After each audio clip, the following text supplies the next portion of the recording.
అనగానే మనకు మైండ్లో ఏమొస్తుందో నాకు తెలియదు, కానీ అసలు శూద్రుడు అంటే ఎవరో చెప్తాను. శర్మ, వర్మ, గుప్తా కాకుండా ఉండే మిగిలిన అందరూ శూద్రులే. ఇంతకంటే సింపుల్గా ఏం చెప్పాలి? అర్థమైందా? శర్మ, వర్మ, గుప్తా తప్ప అందరూ శూద్రులే. కొంతమంది అనుకుంటారు నా పేరు వైఎస్ రాజశేఖర్ రెడ్డి, శూద్రుడే. శూద్రుడే. ఎన్టీ రామారావు, శూద్రుడే. వాళ్ళిద్దరికీ పట్టం కట్టింది ఎవరు? మన దగ్గర ఉన్నటువంటి రాజ్యాంగం. ఒకానొక సమయంలో వాళ్లకు కూడా ముంతా సీక్రే, నిజం చెప్తున్నాను, వాళ్లకు కూడా అదే గతి.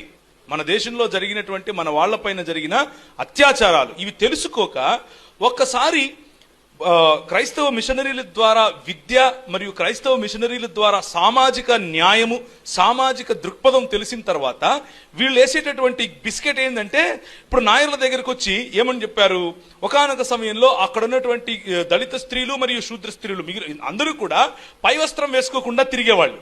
అంటే పైన జాకెట్లు వేసుకోకూడదు, జాకెట్లు వేసుకుంటే స్తనాలు కోసేవాళ్ళు.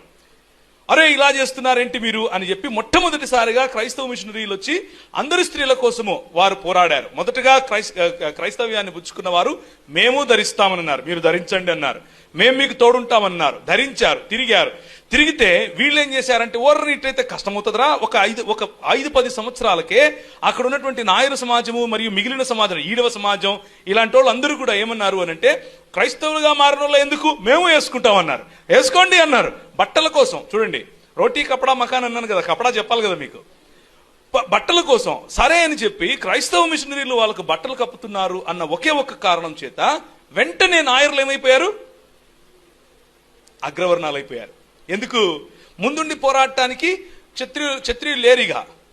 క్షత్రియులందరూ తాగి తిని అమ్మేసుకోవడానికి సరిపోయింది వాళ్ళకి. బ్రాహ్మణులు అంటారు, అమ్మ వాళ్ళు కొట్లాడరు, వెనకలుండి కొట్లాడిస్తారు.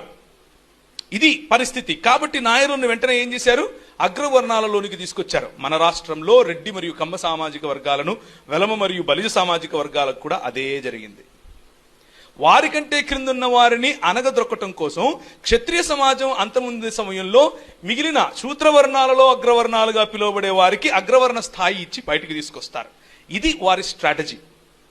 ఆ స్ట్రాటజీలో భాగంగానే క్రైస్తవ మిషనరీలు చేసినటువంటి పరిచర్య కారణంగానే ఈరోజు ఏ సామాజిక వర్గాలైతే అగ్రవర్ణాలను అనుకుంటున్నామో ఒకానొక సమయంలో వారు శూద్రులైనప్పటికీ వారికి ఆ అగ్రవర్ణ స్థాయి రావడానికి గల కారణం కూడా వాళ్ళే. అర్థమవుతుందా మీకు నేను చెప్పేది? సామాజిక ఇంజనీరింగ్ అన్నది జరిగింది అని అంటే అది కేవలం క్రైస్తవ మిషనరీల ద్వారానే జరిగింది.